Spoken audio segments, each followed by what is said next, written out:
Butchered that. Welcome back, everybody. We are back for another episode of the ABJ Podcast. Once again, season 3 going strong into our second month with these amazing interviews. Thank you all so much for the continued support, commenting, liking, sharing, subscribing on our quest to get 10,000 subscribers on YouTube. But if we get it everywhere else, that'd be kind of sick too. But before we get started, make sure you check all the links below to support the podcast. We got the merchandise. We got the season 3 t-shirt. We got the ABJ t-shirt. Tons of new stuff coming out. TeePublic will have all of your logos. Teesprings will have those limited one-off shirts where once they're gone, they're gone. And if they make a comeback, it won't be for very, very, very long time. Sorry, I got the burps already. Had a beer or two before. No. But yeah, so thank you guys for supporting the podcast. Links below to follow myself and my guest. We're here to have a good one. I am here today with, in my opinion, I say it multiple times on commentary, but nobody ever hears it because no one listens to that stuff. With the coolest guy, literally, in professional wrestling. He's just cool. Everything about him is just cool. I just want him to be my friend because he's super cool, but I think he keeps his friend group very, very tight. But he's out of Catch Point Wrestling, someone I've seen on the scene for quite some time, and I'm just a mega fan of this kid. I think he's going to go very, very far. I will bring him in to introduce himself and what he does, and we'll get this interview started right away. No bells, no whistles. Like I said, that support is huge. Also, before we start, Rudy Entertainment up at top. You'll see all the logos above my head in a moment. But Rudy Entertainment, the place to get all of your title belt needs. If you want your custom title belts like the Intercontinental YouTube Championship, the work rate champion right here, works harder than anybody in the business.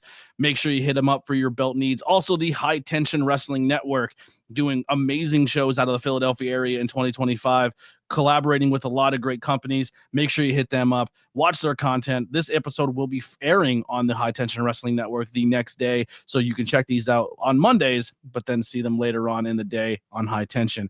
Without further ado, let's bring in today's guests. What's going on, bud? You said you're having a beer before, maybe. I'm having one now. I love that. I'm a Miller Lite guy too. Is that your drink of choice, or is that what was just available? It was available, but I'm a cheap and wet guy in general. So I'm normally a Rolling Rock, or because it's Philly, it's usually PBR. Okay, PBR. Let's see what we got here. No, I'm not drinking that one. Oh, yeah. You're drinking. Cheers. There you go. I'm going to go with a little hometown beer. I'm a Chetty guy. I'm going to go Chetty. I think the other one in there is a Jenny Cream Ale. That's another fan favorite over here. I've never had that one before. Jenny's? Good stuff. No. Good stuff. That is a dirt beer. You can get like a 40 pack for like 13 cents. It's crazy.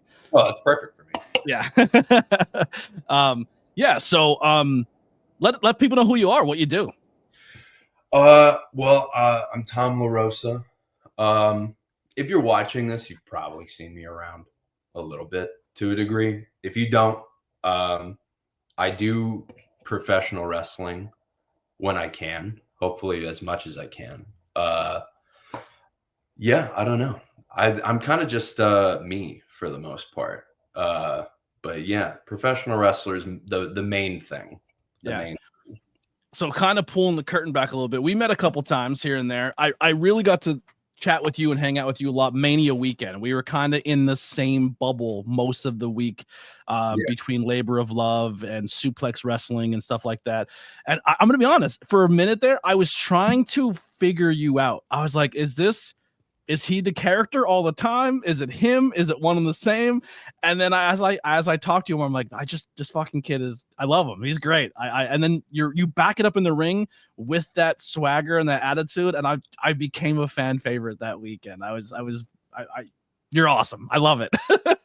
I mean, I appreciate the kind words. I don't know. Wrestling's one of those things that's funny to me. I don't really know. Like, people like to do characters, and that's cool. Like, I'm all about it. Like, have your fun, because I think wrestling's an art. You can do whatever you want with it. Yeah.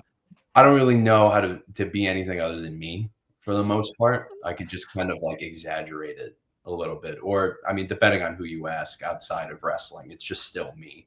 Yeah. There's not many people that can openly say, you've made my partner cry and still be a huge fan. For context, my partner Lily was ring announcing at New Era, and she was having just a horrible time with the PA system and the microphone's not working. And Tom did Tom, and he handed her the mic. It was women. It wasn't her fault. It wasn't her fault, but you gotta give the people what they want. You're just tearing these children and fans apart at the show. Was gorgeous. I don't even remember really what I said to him because I kind of blacked out. Like he handed me a microphone, and I was like, I don't know what I'm gonna say. So like, it was great. Yeah. It was beautiful. So yeah, and then also I want to put give you some more praise here before we get going. Mania Week interviewed you, and then I seen you later at places like Sanctuary. I watched some of your footage there, and then I seen some of your stuff at New Era, and you have transformed yourself a little bit. You packed on a little muscle mass. You're really filling out. You're putting a lot of work in, not just in the ring, but just physically as well. Yeah, I know. That's some Gulak gets on my case about. So I try to eat and lift as much as I can. Just not to be shitty, but like there's a lot of people you see in the independents who I don't think work out.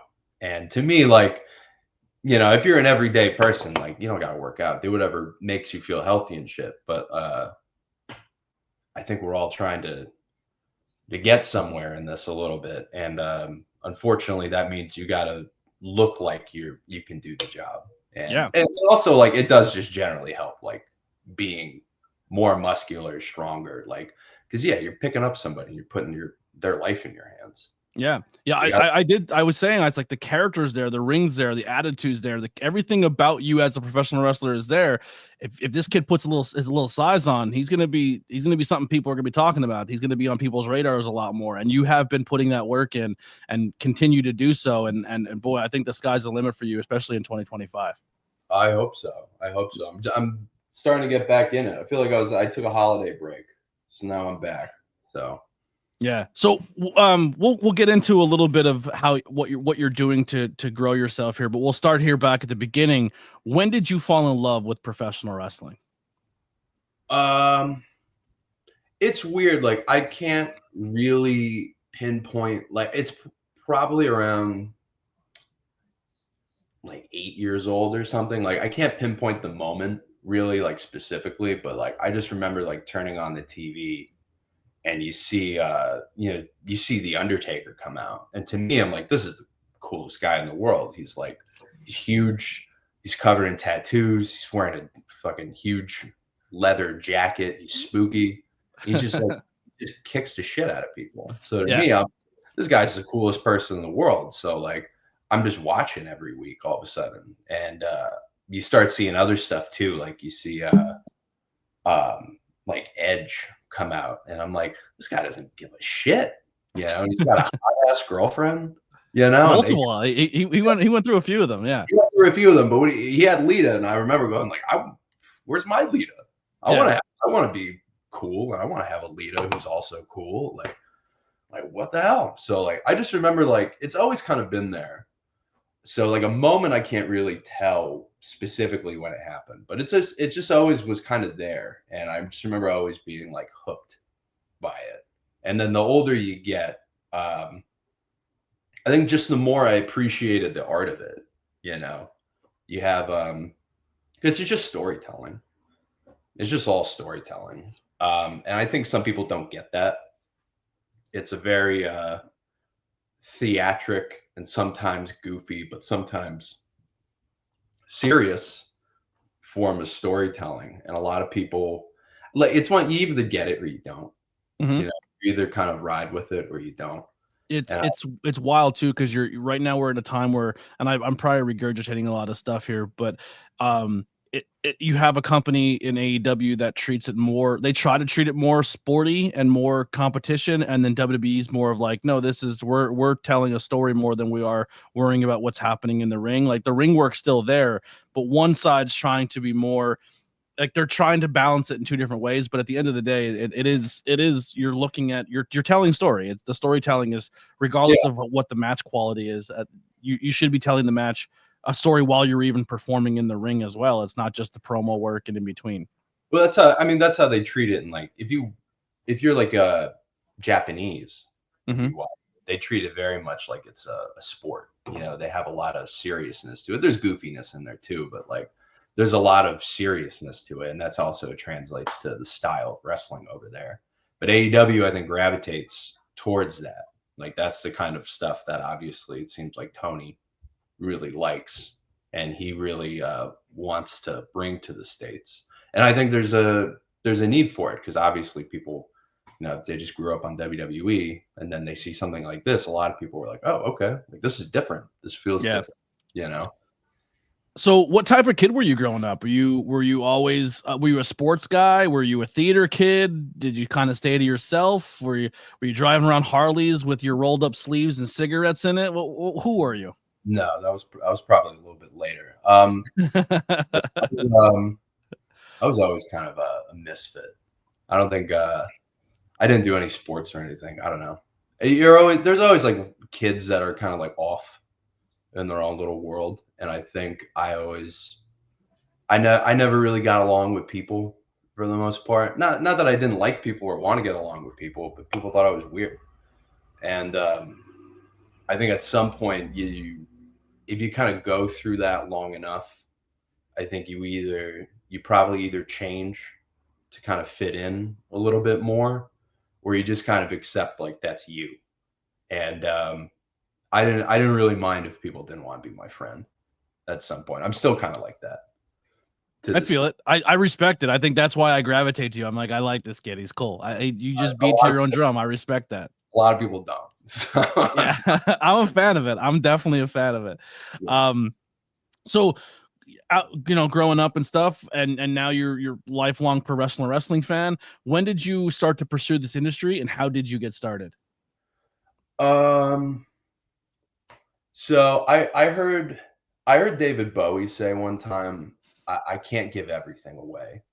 And there's definitely some more to the story than I'm willing to tell, but maybe in the future. But I'll give it just better be here. If I see you tell the story in another podcast, we're gonna rumble. It'll be in my book if it's not. All right, that works too. I'll promote the book. Yeah. No, so I had a near-death experience in Amsterdam, and when I woke up, I was like, a lot of things need to be different because I wasn't completely satisfied with how my life was. So if I had bad friends, I cut bad friends out. If I had bad relationships, cut bad relationships out. Bad family, cut bad family out. And I took all my stuff and I sold most of it.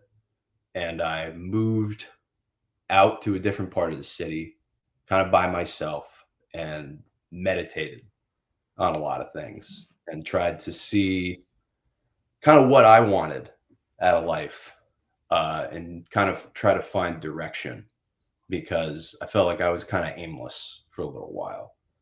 And then someone close to me at the time gave me a message and was like, hey, there's this place opening up in Philly. And I know you love pro wrestling. Catch Point, Drew Gulak School. And I was kind of like, well, I mean, I'm already in this place. Like, I don't own anything. This is all new for the most part. I didn't really own anything except for the records and books. But like, I got rid of everything and I was like, all right, well, I got to try something new, you know? And I've always liked it. It's always been a part of my life. And there's always that part, I think, as like a fan, you're like, that'd be cool to do. And to me, I was just in a period of trying different things. So I was like, okay, like, let's give it like, at most I do it and I suck, but like, hey, I did it, you know? So I jumped in and I was part of the first class of people that they trained over there in Kensington. How big was the first class and how many people are still actively there? So out of the first class, I think it was one of the bigger ones because a lot of times it's only like 3-4 people. I think we had like 8 or 9 people show up. And some have dropped off. I know me and Martin Hughes, Brandon Houdini, we're still there. We're still doing the thing. But some people have dropped off. Some people still come, but I don't think they wrestle as much. For whatever reason, I don't know. To me, I was always kind of like, once I got in it, I was a little like, I mean, I'm not just like trying to do it as a hobby per se, which is I think the perception some people have. Mhm. So to me, I was like, I'm gonna really put my foot in the door. So it's like once I'm trained, I'm going to every show I can. I'm jumping in cars. I'm trying to go to anywhere I can go, whether it's in the state or out of state, setting up shows, doing whatever you can just to see what it's like, and see if you can get on. And I think probably me, Martin, and Brandon of the first class really had that mindset. So we I don't see Brandon or Martin as much. But one thing I do respect about all three of you, but you more is sorry, you and Martin are a tag team in most places you go, and I think a lot of people early in their career get that mindset of like, this is my team, this is my homies, this is where I'm going to be, and if I can't get a booking without him, I'm going to maybe hold off on it. And you're someone's like, hey, I love you, but I'm going to still go and get mine if I can. If I can go there and be a singles guy, if I can go there and get an opportunity, I'm still going to do that. And I think that speaks a lot for you in your younger stages of wrestling and knowing your mindset of what you want, that I respect very much so. Like, you're still very loyal to your people, but if an opportunity arises, you're still going to show. I've seen you do it numerous times where you showed up, set up a ring, you weren't even booked. Hey, do you need me? I'll fill in wherever you want. And every single time, man, you had opportunities. You wrestled a match, and I'm not disrespecting your opponent, but I was like, I knew of you, and the promotion didn't yet. And you were someone I was putting over very heavy at this place.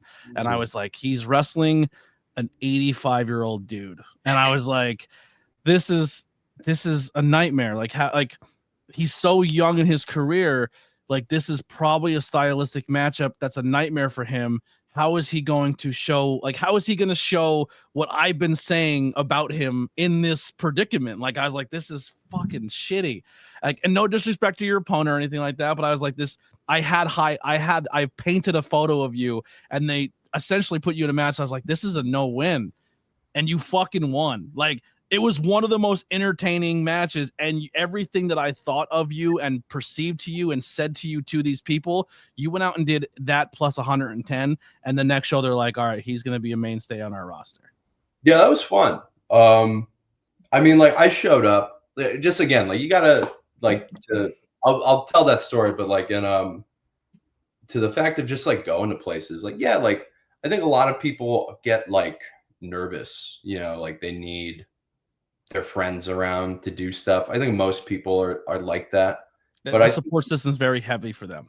Yeah, exactly. And that's not wrong per se, but I think you got to be okay with just being by yourself, And another person who reminds me a lot of that is Junie. You and Junie are the same way. You're very known for being in a team or a stable, but also can stand on your own if need be. Yeah, he's a good guy. He's and he was one of those guys when I first started. I feel like he really kind of like jumped to talk to me, which I appreciate. Yeah. Out of all the people, he's a cool guy, and I like Junie. And he kind of was like, yeah, just show up. And to me, that's always, just show up. Like, what's the worst that happens? You don't go on. Like, all right, like, great. You still got to be a part of it in a way. Yeah, you networked, you met people, you rubbed elbows. Yeah, exactly. And with that show, like I got there and I had no idea what I was going to do. Like, somebody said, I'm going to go on. And I'm like, sure. But I had no idea. And then they're like, hey, you're wrestling this guy. And he like lumbers over. And he's just like, I don't know. Lumbers is a word. I'll call things. All right. Like, the finish is this, but like, I don't really call stuff. So I'm just like, he's like, are you cool with that? And I'm like, yeah. I mean, like, all right, like, let's just do whatever, So like, I don't think we said anything other than what the finish was. So like, oh, I'm aware. I watched the whole process. some stuff to him while I'm in there. And he listens to some and he doesn't listen to others. But we got where we could, and if it entertained, it entertained. Like as I'm very proud of myself that as someone who's never trained, but I love this business, and as someone who's just a commentary podcaster, fucking jabroni, I watch things while I'm setting my own stuff up, and I pay attention to things I probably shouldn't pay attention to. But like exactly like you're saying, and this is why I'm stressing it. Like you didn't have any communication. You're two people in your career that are on two different levels, two different things. But because of your attitude, because of your good training, you adapted to that situation so well. And given all of those circumstances, to me, that match was a fucking home run.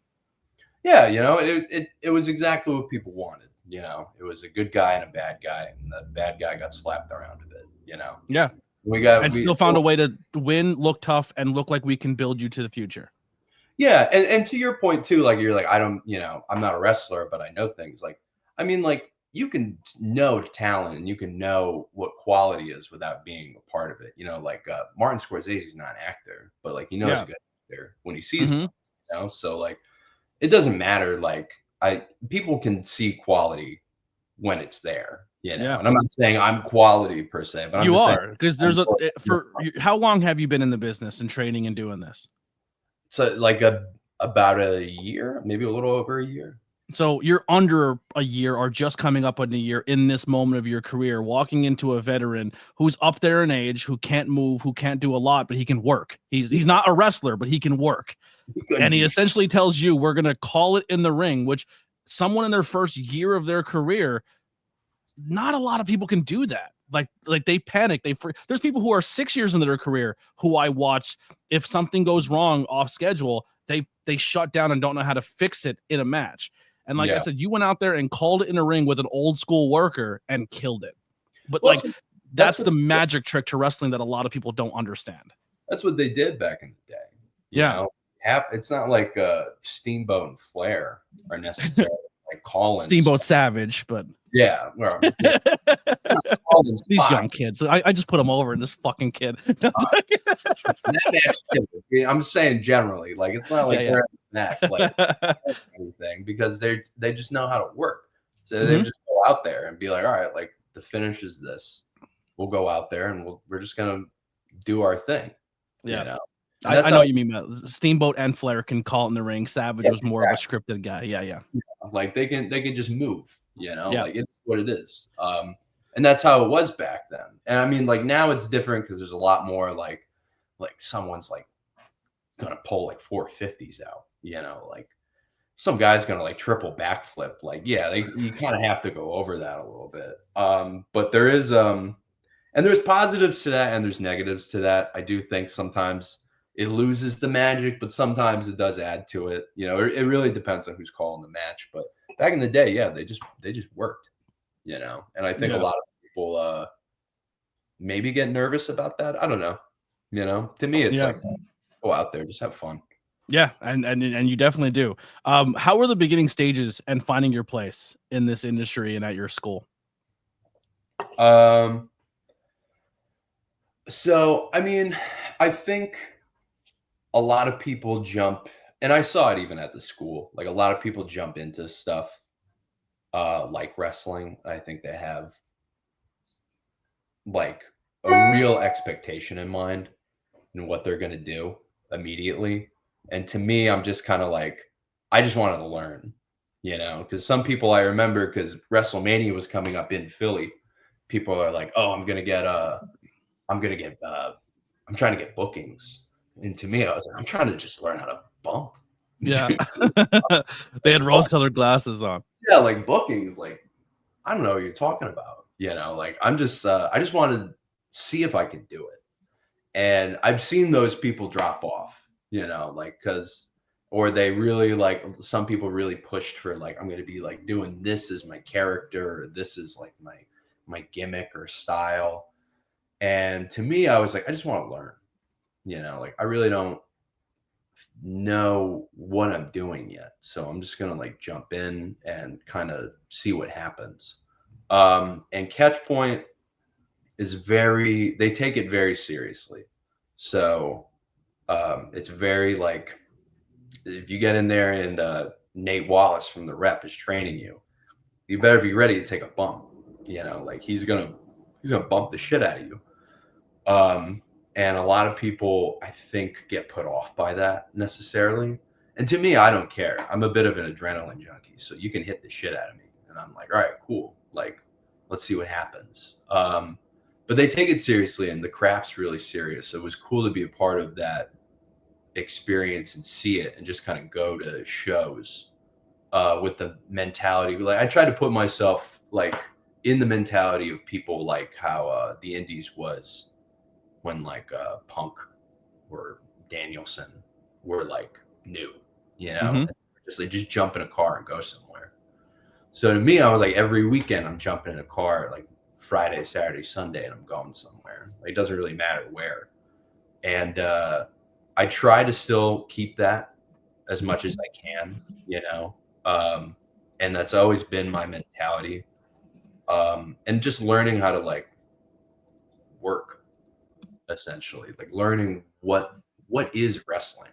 And like, I think a lot of people jump to newer stuff, obviously, but for me, I remember what I mostly like, I would watch tape every day, but what I watched was like Nick Bachman, like real old stuff, because to me, I was like, I just wanted to know, like, what is it? Like, I've been a fan of it my whole life, and I know enough about it, like how it works, but like, how does it start? Who are the people that are like pioneering stuff? So I'm just doing like the Von Erichs, and I'm watching Flair, I'm watching Bockwinkel, or early Savage, like all these people who were really the big revolutionaries for the most part, like coming into what is today's day and age. Like, what did they do that they brought something to the table that changed the course of wrestling, or how people perceived and did things later on? Yeah, and just like how they worked, because like you said, like a lot of it, they just would go out there. They didn't really have like a call everything. We're just gonna go and figure it out. If the crowd likes me, I'll be the good guy. If the crowd hates me, we'll switch it up and I'll start being the bad guy. Like that kind of early like mentality. So I tried to like keep with that as much as possible for my first year. Now it's kind of like starting to be, all right, like, what do I want to do now at this point? Like, what interests me? What gets my creative fix, essentially. I think a lot of people want to do, I think, what everyone else is doing for the most part, what they see on TV, and that's cool. But I kind of sometimes get bored. Yeah. I think you keep it very simple, and you like hearing how you tape study the old school stuff. Like, I appreciate that. Like, I'm a gimmick guy all day long. Like,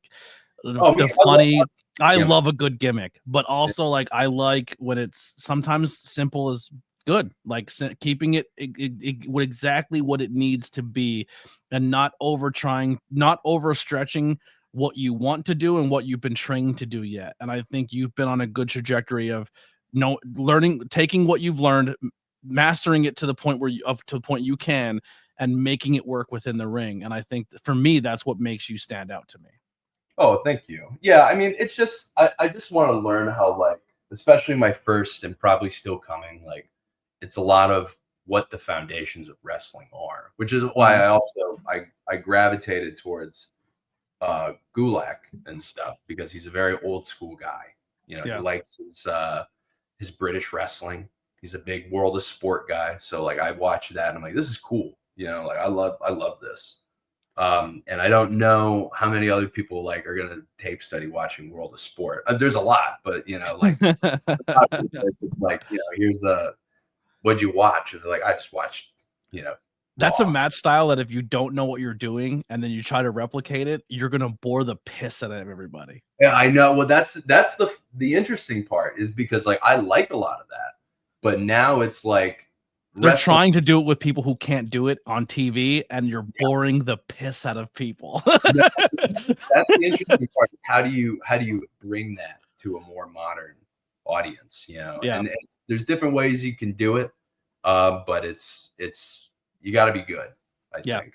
Yeah, that's a style of match. If you're gonna do, you can't kind of like. I mean, you gotta approach it. I listen. I'm all for it. I like that NXT's trying to bring that style to the forefront again and give another take to the NXT Muppet Show. I think NXT is one of the most fun products to watch because it gets serious, then it gets really hokey, and then they try to add the old school British style stuff. Like there's a little bit of everything going on in NXT, and they're seeing what sticks, and I enjoy watching it for that reason. But sometimes they put the wrong people on those British strong style, like those British like matches, and it's just like, ooh, that Charlie Dempsey guy I think will really help out. I think he knows what he's doing. I think he's got a good grasp of it. Yeah, he's probably seen that death growing. Yeah. What were some setbacks and adversities you've overcome, whether in your life or in wrestling? Minus the Amsterdam story. Yeah. I mean, probably like my broken rib, damaged tendons. I had a guy land on my head once, and I couldn't turn my head for like 2 weeks. So it's a lot of stuff like that. That's usually the basis of it. I'm gonna travel with you right now. I'm sorry, I'm being unprofessional, but I'm gonna plug. That's all right. We're getting a little laggy here, so yeah.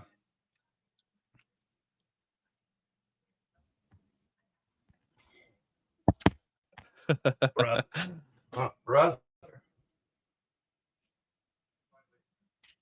We'll cut this part. We'll be professional. We'll cut this part. All right. Of course, I lose my charge. This is your show, brother. I'm just here. I'm just interviewing you. This is your episode.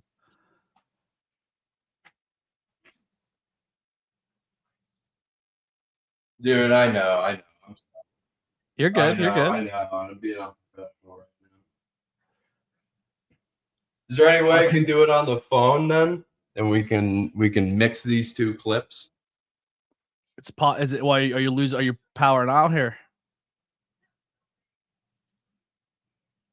I think he's looking for a charger. I think his internet just cut out. Let's see here.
All right. Sorry. This is what's going to keep me out of the big leagues. Now the only thing is just turn it sideways if you can. Sideways. There we go. There we go. We can get you full screen. I can edit all this stuff out. You're perfect. Oh, thank God. Thank God. So we're gonna start over from what setbacks and adversities you've. Okay. Yeah. Yeah. I seen your connection buffer and I was like, oh, what's happening? And then your phone. We're working with what we got here. All right. I mean, setbacks and adversities. Probably. Hold on. We're gonna do a 3, 2.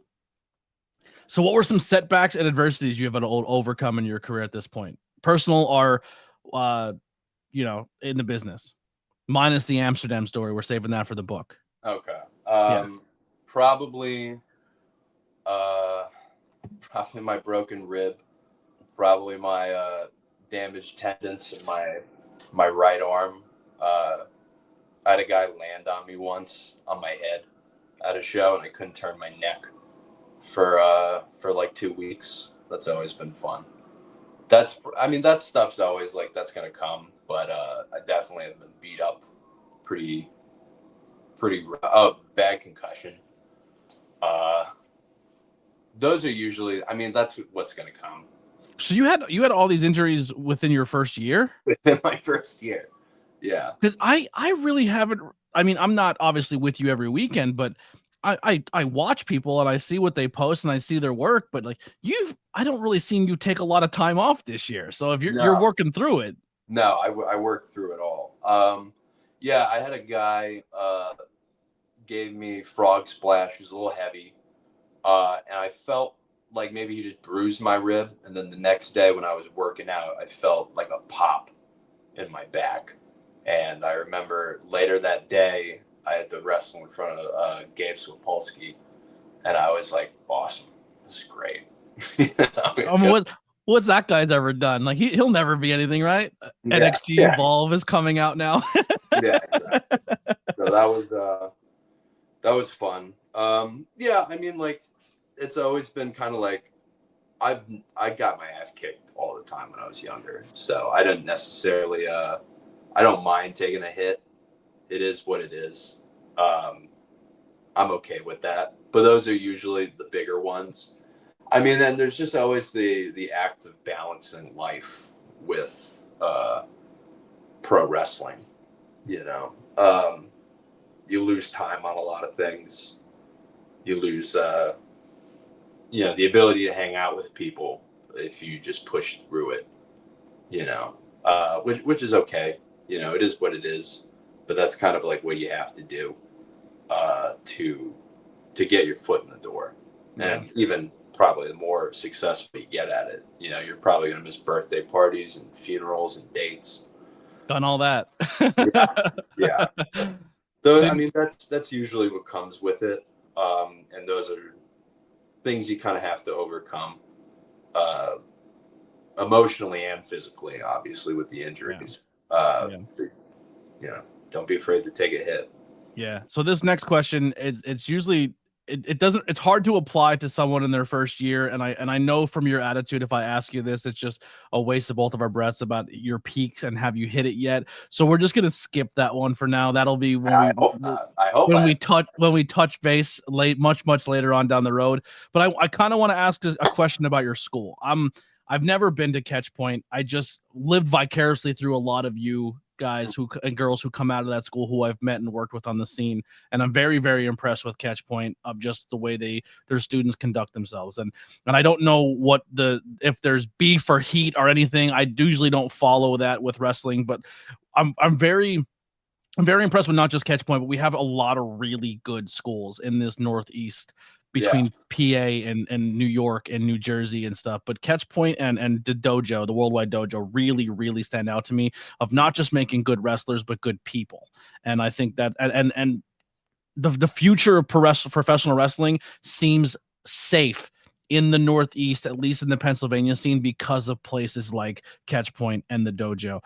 But going to places and being in a car all the time, what do you think makes, if you're gonna give a bullet point for someone to join a wrestling school, what do you think makes Catch Point stand out?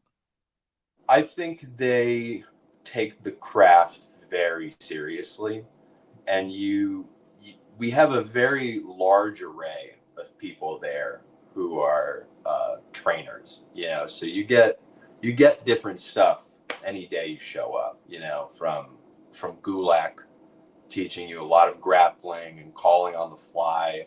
Hot Sauce Tracy Williams is very technical, so if you really want to get a mind for that, he loves to do that stuff. Nate Wallace from the Rep is he's very old school with the way he teaches. I think he teaches how he was taught, so it's a lot of like really being serious about what the craft is, and if you're doing something that isn't right, he's going to tell you, which I think is very helpful. I love that guy. I think it's very helpful to hear stuff like that. Yuta is very much he switches back and forth when he's there between a lot of lucha and a lot of British style wrestling. Vita Monstar is very much focused on like trying to get you physically ready to be there, to be a wrestler. So like you better get ready to do a lot of 5x5s. I just learned she's a coach maybe a couple episodes. I've been interviewing a lot of catch point students just because of I want to give you all a platform to speak and tell your story. I didn't know she was a coach until recently. I'm a huge fan of her. She works her ass off. Yeah, she's great. I love Vita. She's awesome. And you're listed as coaches, and then you hear Vita, and I'm like, oh, she fits perfectly with that coaching staff. Like, yeah, really. Yeah.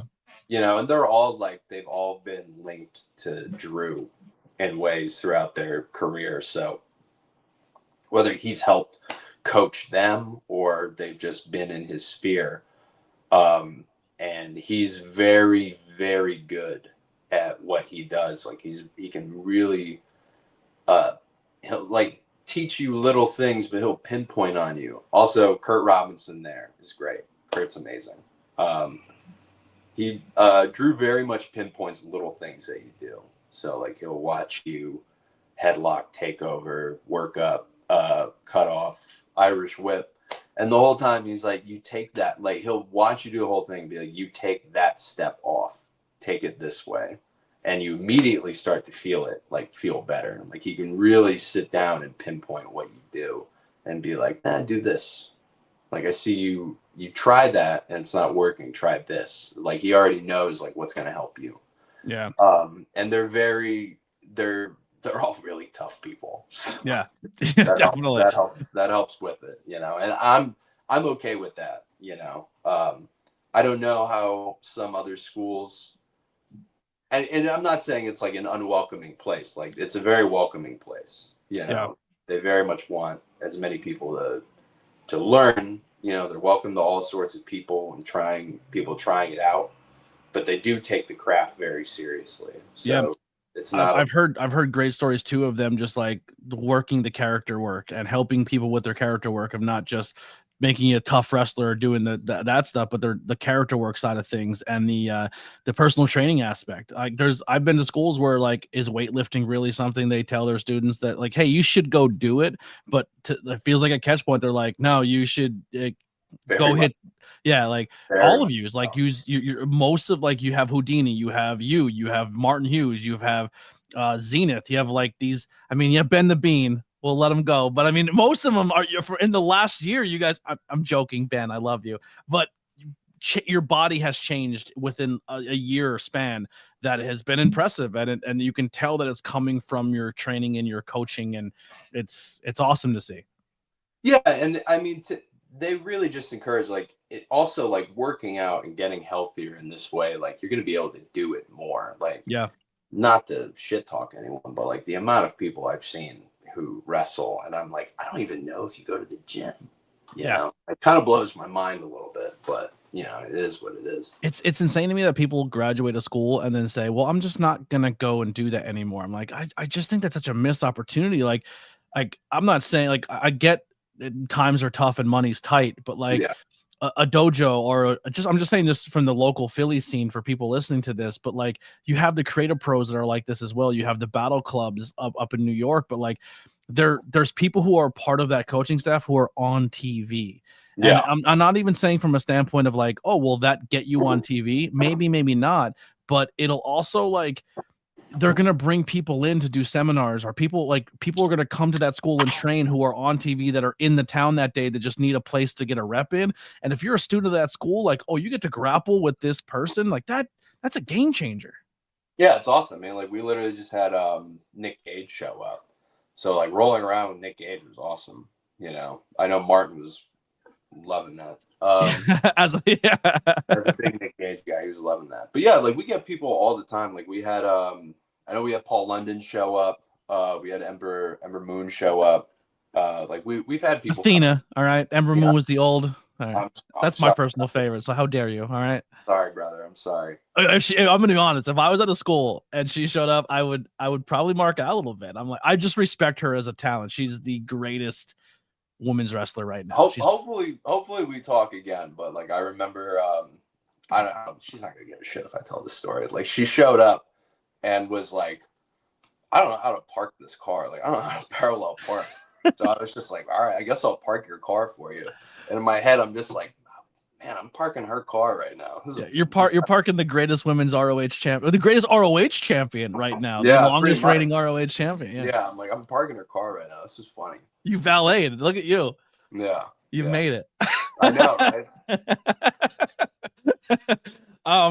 How do so we skipped that one. What are some key moments or accomplishments? It could be matches, storylines, whatever it may be, so far in your personal life or in your career. I mean, like, I think the last show I did, it was cool because it was like 500 people there. I was in New York at was it Excite Wrestling? I think. Oh, you're doing stuff at Excite. Yeah. So I like that place. A lot of cool people there. Actually, I'm interviewing someone right after you that's from there that I'm a huge fan of as well, Tyler Reed. Oh, okay. Nice. Yeah, we went up there and we rode with Drew and did a show. And I've never really been nervous per se. And I wasn't nervous then. And I guess, like, I was happy to be like, I can go out. Like, I think the match that went on before us kind of left everybody quiet. And I remember just before we went out, like, I looked at everyone and I was like, we got to be, like, up. We got to get this room, like, going because, like, they're quiet right now. We got to really pick it up. They're not at the mall anymore, right? They moved locations. Yeah, we were at like some college gym. Okay, like that. They used to be in a mall. Like they had an old storefront. Yeah. I remember hearing somebody tell me about that. Yeah, they're in a mall, which is wild to me. I mean, that sounds interesting, but yeah, it was just really quiet. I don't know what happened in the last match, but the crowd died, and I remember just going like right before we went through curtain, I was like, we gotta all be up. Because otherwise, like, these people, we got to give them something now. And I remember just, like, going out there. I think it was, like, basically a little bit after my first year of wrestling fully. And just being able to get that crowd, like, really heated was nice. You know, I was like, all right, I can, like, be a wrestler in front of, like, 500 people. You know, and it was cool to work, like, they had the whole stands packed.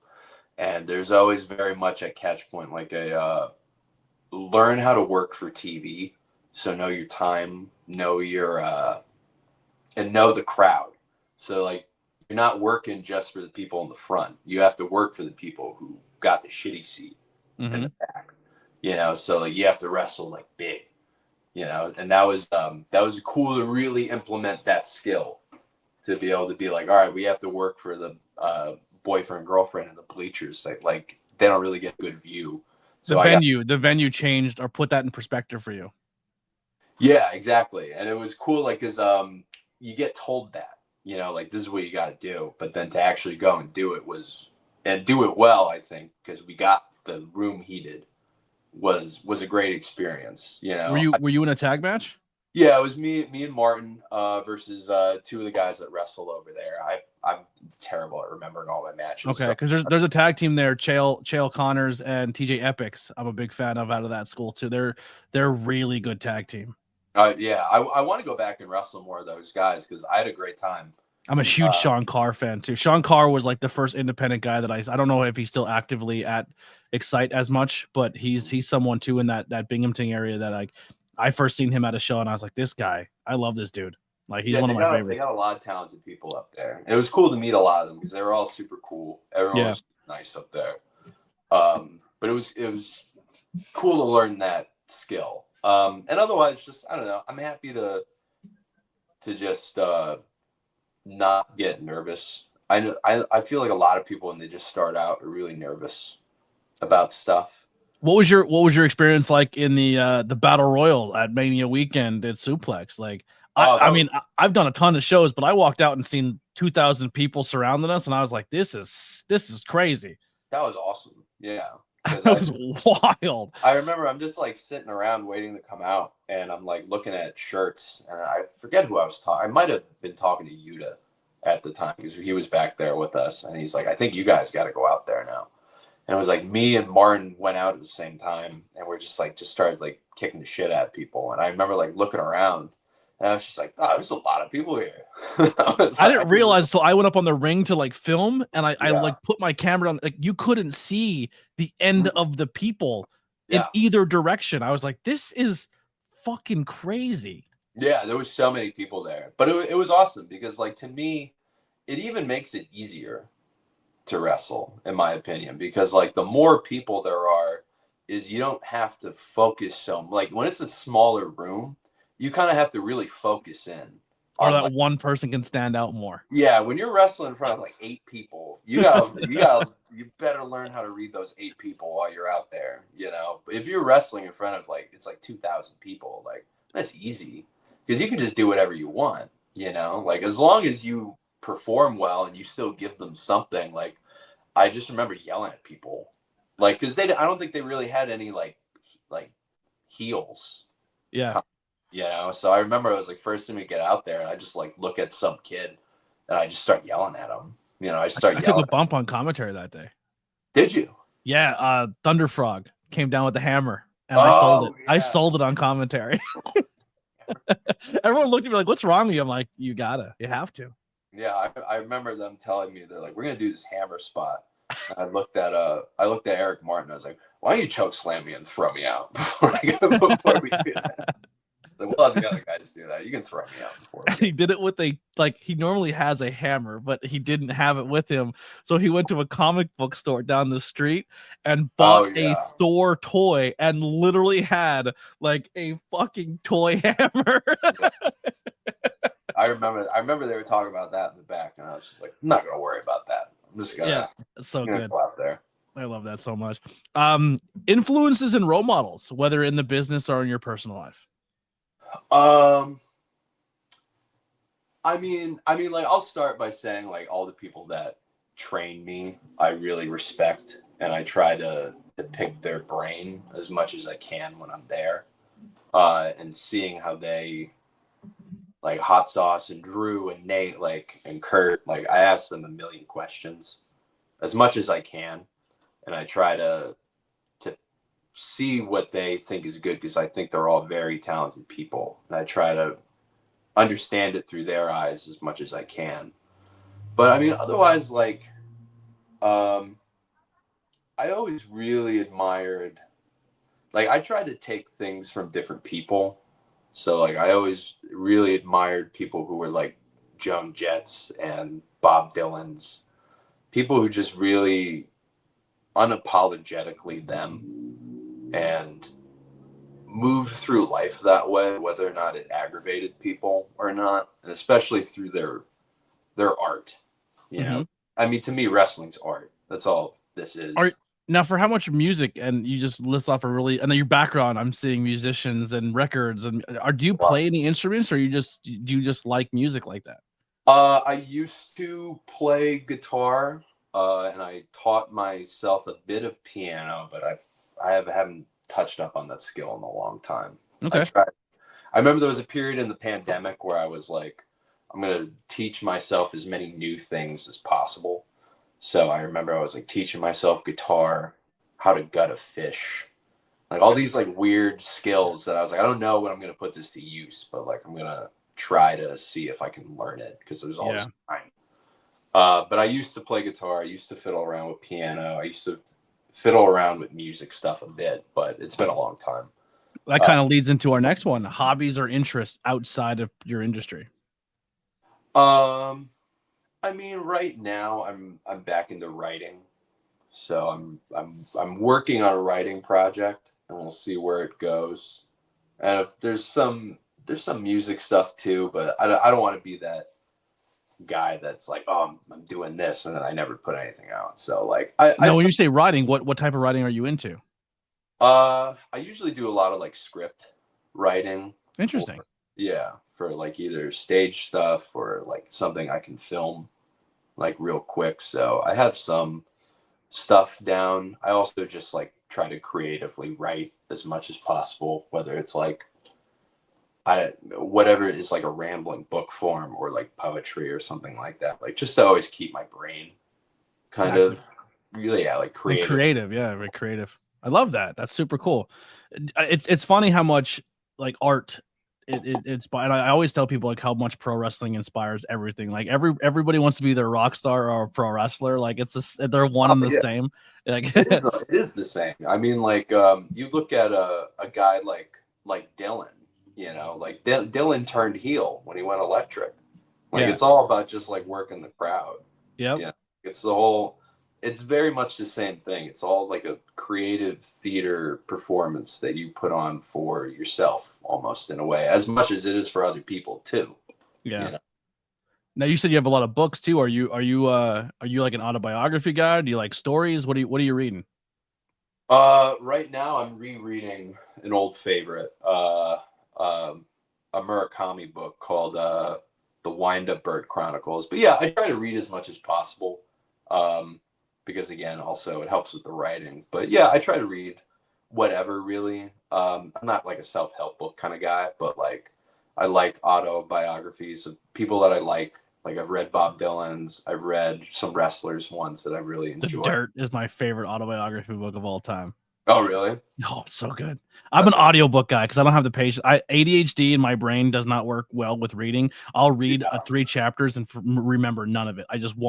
I won't consume it by reading. So audiobooks are like my jam.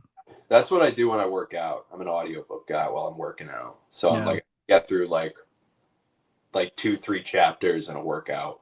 And then what I've been audiobooking? And it was of advice of Lindsay Dorado. I've been listening to the 48 Laws of Power. Okay.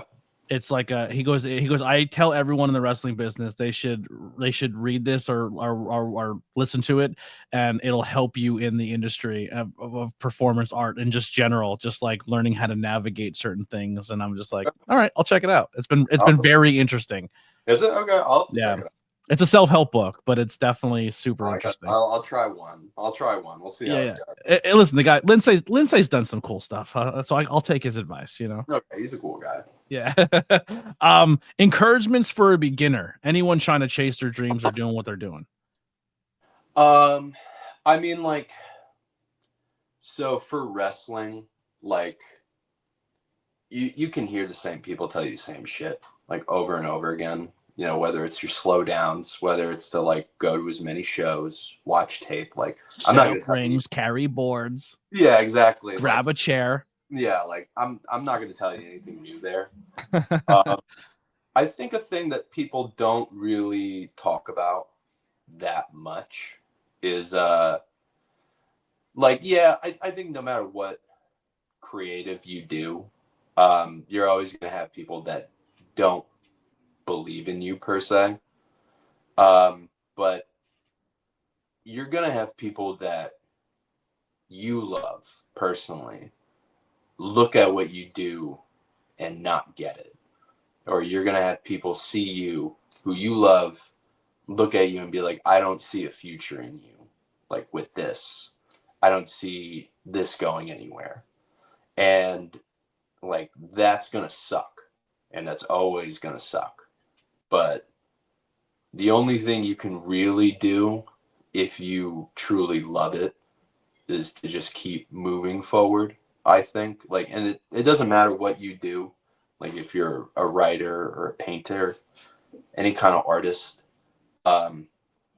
if you enjoy what you do, you just kind of have, and you believe in yourself, you just kind of have to push through that, even if it makes you feel hurt and a little empty to hear that from people you care about. Jesus Christ, man. Tag me next time. Fucking wow.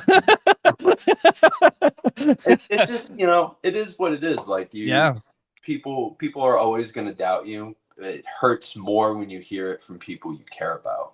Yeah. I got told, like, I don't see a future in you because of doing this, and to me, I'm kind of like, that hurts to hear, but like, you gotta move forward.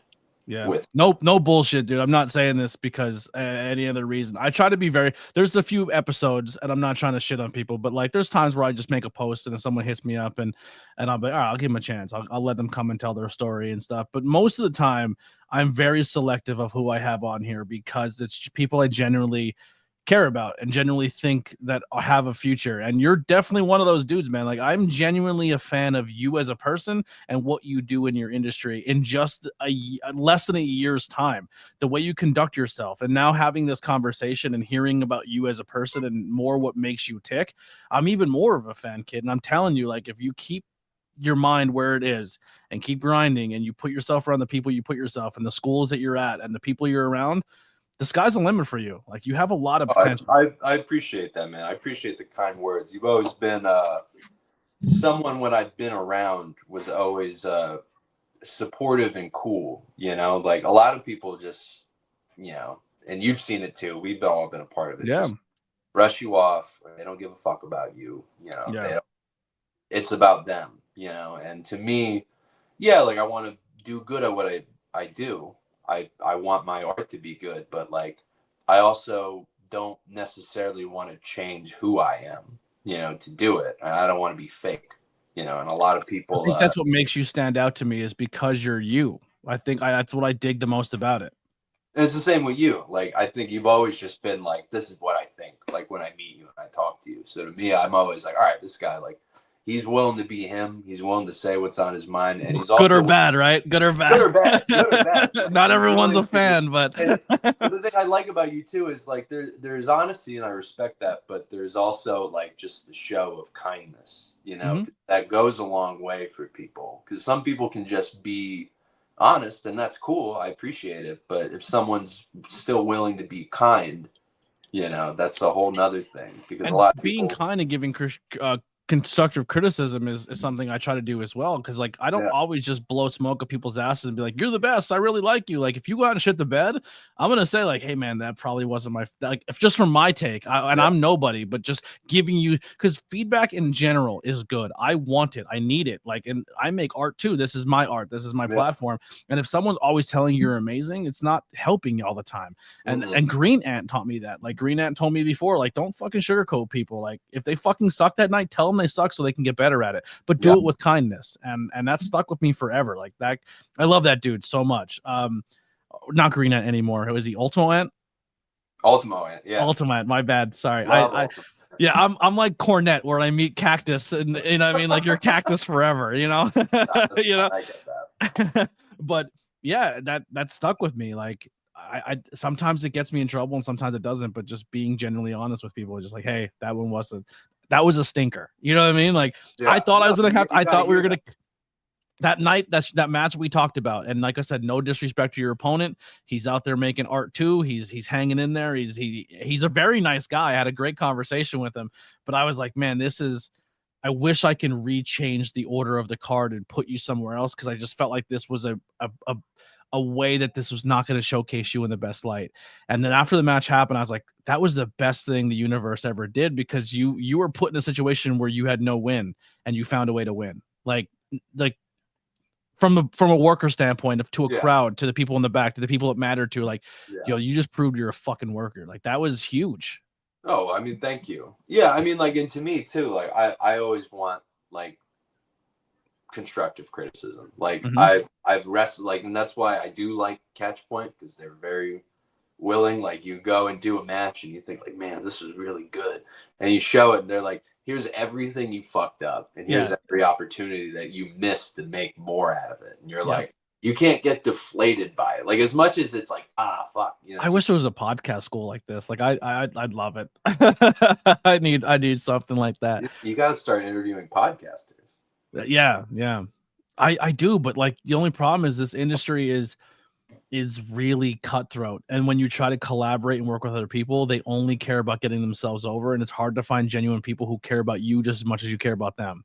Yeah. And I think that's where I fall into the trap of like, I put a lot of energy into wrestling, and I put a lot of people energy into the other wrestlers, and then I have this amazing interview, and then they leave this little box, and then they like, it's like, hey, what's your favorite interview you've ever done? They're like, I don't fucking care, podcasts all suck. And I'm like, you know what I mean? Like, yeah, thanks. I poured my heart and soul into that. Like, now, do I think there's a lot of podcasts out there who don't fucking try, and they're fans who are just interviewing their favorite wrestler? Sure, I get that, but I feel like I bring something different, and sometimes it just doesn't always stand out. And that's what I'm trying to do now, is make it stand out more. No, I respect that. I think I was like shit talking a podcaster because it wasn't like they interviewed wrestlers. It was like two chicks who's never. It's not like they interview local talent. They don't give a fuck. It's just two people who talk about like AEW and Monday Night Raw, you know, like because they think they can make a buck off of it. Yep. And I remember one of them, they were like shit talking Mercedes Moné because her husband doesn't make her gear anymore. And they're like, I've seen that. Yeah. They're like, you can really see that. So I just started being like, who are these two fucking bitches? Just sitting around like nothing but Cheeto dust on their fucking shit. Yeah, don't get me wrong. I think there's some people on TV who are only out for themselves and they don't give a fuck about anybody but themselves. I could be wrong in some of those aspects and those feelings, but yeah, I always try to come at from a standpoint of like, you don't really know that person, and if they're making you hate them, they're probably doing their job. Yeah, exactly. Like you're getting work. You're getting work. You're the smart Mark fan who's making content, and that's why. Yeah. And that's I have a hard time relating to those fans and making that style of wrestling content, because like I kind of seen how the magic tricks are done, so I'm like, you know why they did that, right? And they're like, it's so stupid, it doesn't make sense. I'm like, I love it. Yeah, like listen, I get caught up in it sometimes, like the Mania spot with the Undertaker. I fucking hated it. I hated it. I thought it was so. You didn't like it? No, because like my whole thing is that whole storyline was told for 2.5-3 years. Yeah. And the way I would have booked it is like everyone who Roman has done wrong. If you want that Avengers moment, Roman has done all these people wrong. They come in, they push off the opposition. Cody has that one-on-one moment. He beats the man clean and leaves. Yeah. But the Undertaker coming out and chokeslamming him, to me, is like the WWE's biggest problem is what made the Attitude Era special. I'm going on a soapbox here, is because all the legends were on WCW. So this new generation had to stand up and be who they were and create a new legendary team themselves. Yeah, and they did that, and they held their own. But then they never want to pass the torch on to the next person. Like every time it gets real hot and real popular, they have to come back in and show that they're better than everybody else. And WWE conditioned their fans to love the legends more than who's actively there. Yeah. And they're like, well, why can't we grow new talent? I'm like, because you won't let go of the past sometimes. Put them in the front row, have them wave, and that's your legend spot. They shouldn't be coming in and bearing your talent week in and week out. You're not wrong, but I will say one thing is you're telling me you wouldn't have marked out if the glass broke? No, because he wasn't part of that story. All right. Yeah, I would have marked out more if Kevin Owens came down and stunned The Rock, and then him, Sammy, and Drew, and Seth pushed those guys away so Cody could have his moment of just that 1-0. Because I feel like if you're telling this story for 3 years and somebody else comes in and delivers the final blow for you to make the pin, you don't get your gratification because it just puts somebody else over. Yeah, exactly. No, you know what I mean? I know what you mean. Yeah. And no one's wrong in either situation. The bell's dong, everyone's excited. The Undertaker comes out in a pair of sweatpants, and it was awesome. Hey man, he loves coming out like that. Like the Rhea Ripley moment. Like I was like, I could have done without that. Like Rhea Ripley won the title. I didn't like. Here's how I booked that. Taker comes down. I'm literally doing exactly what you said you hated, which is great. Taker comes down. He gets off the bike and gives it to Rhea. She circles the ring in the motorcycle, claiming that it's her yard now. She does the pose and leaves. Pass the torch. Oh, yeah, it would have been cooler. Yeah. Yeah, for sure. It would have been a lot cooler. But brother, I don't work for me. He's got to go over, bro. Yeah. That's why when you won that match, because I didn't know how it was being booked, I'm like, I'm glad they made the right choice and put LaRosa over here because he's the guy that's going to be here next month to tell a fucking story. Yeah, I never saw that guy again. So. Yeah. I couldn't even tell you his name. I remember. I won't say it. I know the gimmick name. I don't know his real name. Yeah. Great eyebrows. Man, those things were fucking everywhere. Oh, huge. That guy was wild. Very nice cool. guy. I'm not gonna Very nice guy. Yeah, not shitting on him, but that seems to be a thing where a lot of people can't let go of their past to let the next people step up. I know. I'm like, God, I hope that doesn't happen to me. Yeah. I hope it does not happen to me. It probably will. Let's just be real. In this business, it probably will. Maybe. We'll see. Last question before we get out of here. What are you grateful for? And are you currently happy? I'm grateful to one, get back in the swing of things, and I'm grateful for the people that I've met along the way, whether they were good or bad. They've taught me a lot about myself, and there's been a lot of good people to give me encouragement. There's been bad people to show me how to not be an example like that, how to treat people better.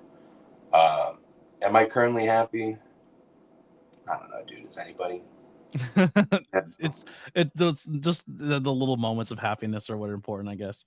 Yeah, I mean, life is full of ups and downs. I might have a shit day tomorrow. I had a shit day a few days ago, but like some days are better than others. You just got to keep going. It's life. Yeah. So 2025, I know we're 2 months in technically when this airs, but as of right now, it's still 9 days into the new year. We pulled the curtain back. Who's your hit list for 2025? Not actual FBI. Listen, if you're listening, we're not actually saying we're going to hurt people or harm people. Who would you like to work or perform with in 2025? No CEOs. That's not who we're talking about. Yeah. I mean, if you want to, I'm not going to be upset by it. I don't know. That's to me like it'd be cool to finally wrestle a few guys I've been on the road with. I've wrestled like Mookie Summers in like different matches, but we've never just been able to have a one-on-one match. And I think that would be fun. I've never actually, no, I have, me and Junie have touched each other. We were in a battle royal, and we punched the shit out of each other for a while, but we never wrestled a match. So there's peers that I have that like I haven't actually been able to like call a match with, which would be cool. Bigger opportunities, like I don't know. I just take it as I come. I've never thought about it as in like who do I hope I get to wrestle like coming up or this year, because to me like I don't want to set myself up for any disappointments. To me like even like high goals. I think a lot of people obviously are like I want to get a contract, and yeah, that'd be cool. The end goal is to make some kind of money doing this, obviously, but also be creatively fulfilled. So there's things I'd like to do. Like I'd like to do a Japan tour. I'd like to do a European tour, but like I try not to. I push myself as hard as I possibly can and go everywhere as much as I can and try to show that I'm a talent that knows what to do, even if I'm newer in the game. And I'm not afraid of anything, that I'm willing to put on a good show and apparently put my body on the line in order to do it. But when it comes to those overseas tours, man, it's just literally asking. I think what happens to a lot of people is I think too many people wait for the opportunity to be handed to them. And I'm guilty of this as well. Yeah. Like, another people I'm going to have on the podcast later on this year, the Brothers Gray. They're a tag team out of Pennsylvania, and they just did a Australian tour, and their Australian tour led them to a Japan tour, and they were over in Japan for a couple weeks, and they killed it. And it essentially just came down to they did the research, found out who did what, had made some conversations, just how can we make this happen, and they got it done. You know what I mean? And just I think too many people sit on the Yeah, I do agree. I think a lot of people sit on it. I mean, like, and that's another thing. Like, I'm always trying to find, like, where can we go? Like, what can we do? I don't necessarily think, like, I think some people are always like, I'm trying to get on, like, to Dark. here, trying to get on AEW Dark or whatever. I'm trying to get on AEW and trying to get right on TV. I don't want to be that guy that like thinks I'm going to be the main event at WrestleMania, and then like if it doesn't come, I'm like this jaded, bitter piece of shit. Yeah.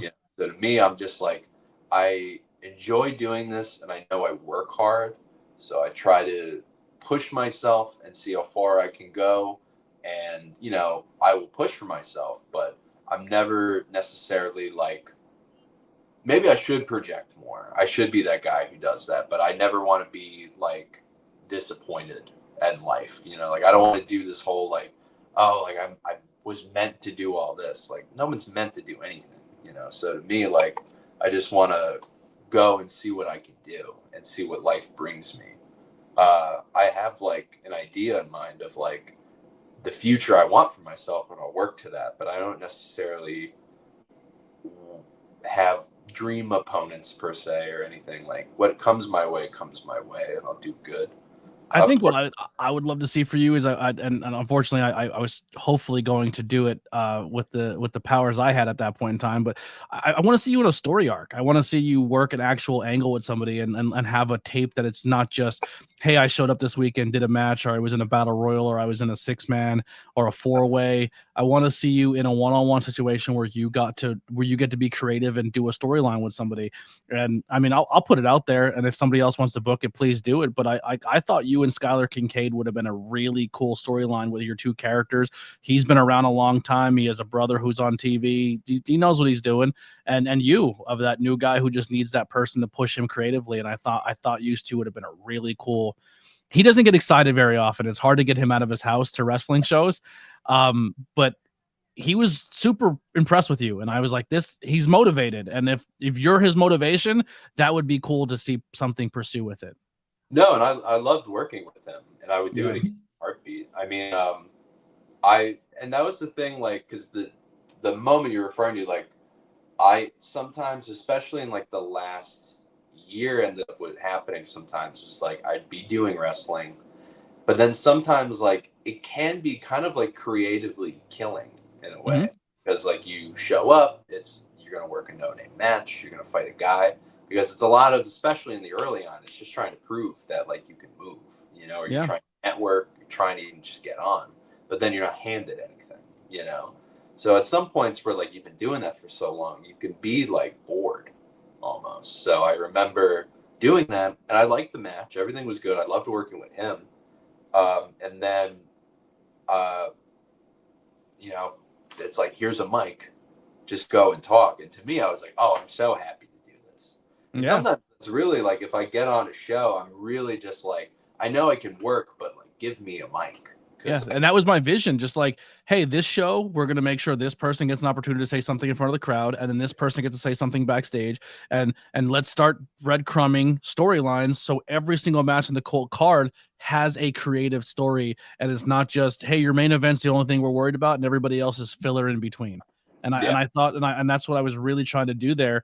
Unfortunately, it didn't pan out because some people don't think I deserve it, but that's fine. They're gonna be where they are, and I'm gonna be where I am. But it's just I'd love to see more for you in that role. Not so much of who, but I would love to see you in a creative role of standing on your own, or even with your tag team. No, yeah, I'd love that. Like it'd be nice to have a more because a lot of shows I don't think really focus on any talking, so you kind of got to like build it while you're there out in the ring. But I would like more opportunities to be able to do that, because to me that's where a lot of the bread and butter is of what our companies tell you to send promos in and then don't use them. Yeah, oh my god, you love that, right? Tell me about that.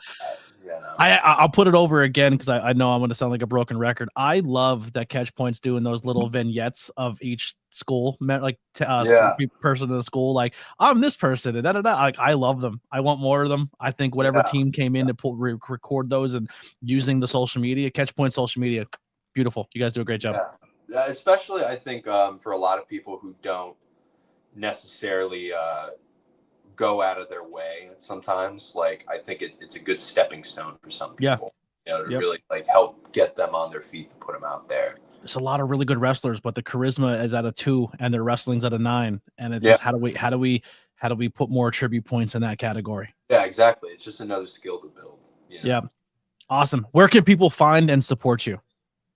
You type in Tom LaRosa on Instagram, I'll pop up. I don't even remember what my Instagram handle's name is, but it's a picture of me in tights. I'll shout out. I'll do my cheap plugs for Tuesday. Please do. This is your like I said, this is your episode. So for one, I'll plug Catchpoint. If you have any interest in doing professional wrestling, or you just like it and you want to know more about it, Catchpoint in North Philadelphia, look it up. It's a great school. I think it's the place to go.